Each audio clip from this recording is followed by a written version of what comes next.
भारतीय स्वातंत्र्य दिनाचे औचित्य साधून आज डोंबिवली शहरात एक अभूतपूर्व आणि ऐतिहासिक सोहळा पार पडला.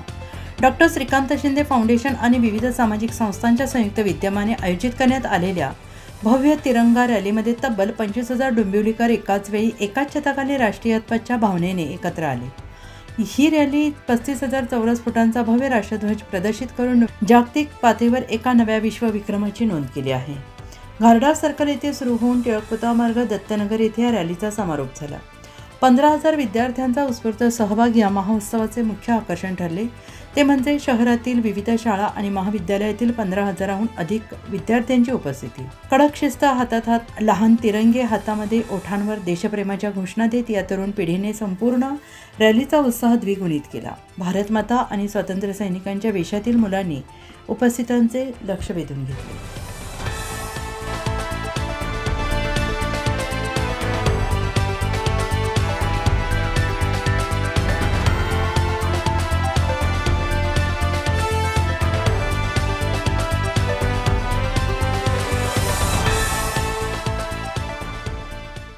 महाराष्ट्र कुठे पोहोचलेला आहे.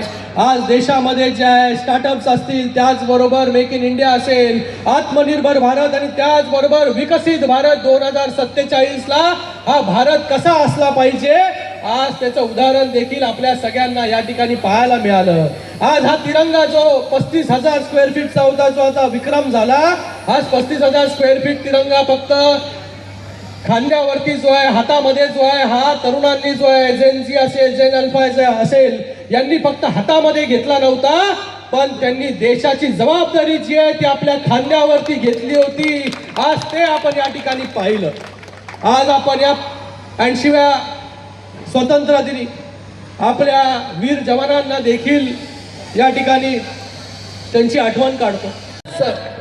पूर्ण तिरंगा यात्रेमध्ये जे आहे मोठ्या प्रमाणामध्ये सहभागी होते आणि ते घोषणा देत होते, भारत माता की जय, वंदे मातरम. पाहून खूप आनंद झाला. देश सेवेची भावना, देशभक्तीची भावना प्रत्येकाच्या मनामध्ये असली पाहिजे.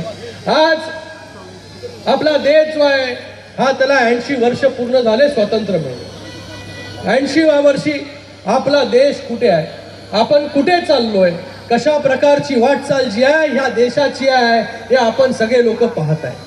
आजची जी तिरंगा यात्रा आहे याची संकल्पना जी आहे देशाचे प्रधानमंत्री नरेंद्र मोदीजींनी या ठिकाणी राबवली आणि आज या ठिकाणी आपण वंदे मातरम देखील या ठिकाणी म्हटलो आणि ते देखील पूर्ण वंदे मातरम. आज पहिल्यांदा जे आहे लाल किल्ल्यावरती जे आहे आज संपूर्ण वंदे मातरम जे आहे त्या ठिकाणी बोललं गेलं.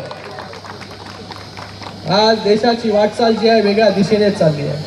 आज देश जे आहे तिसरी महासत्ता जी आहे ही देश आपल्याकडे भारताकडे लोक पाहत आहे. अमेरिकेनंतर, चायना नंतर जे आहे भारत देश जो आहे या भारत देशाकडे पूर्ण जग, संपूर्ण जग या ठिकाणी पाहत.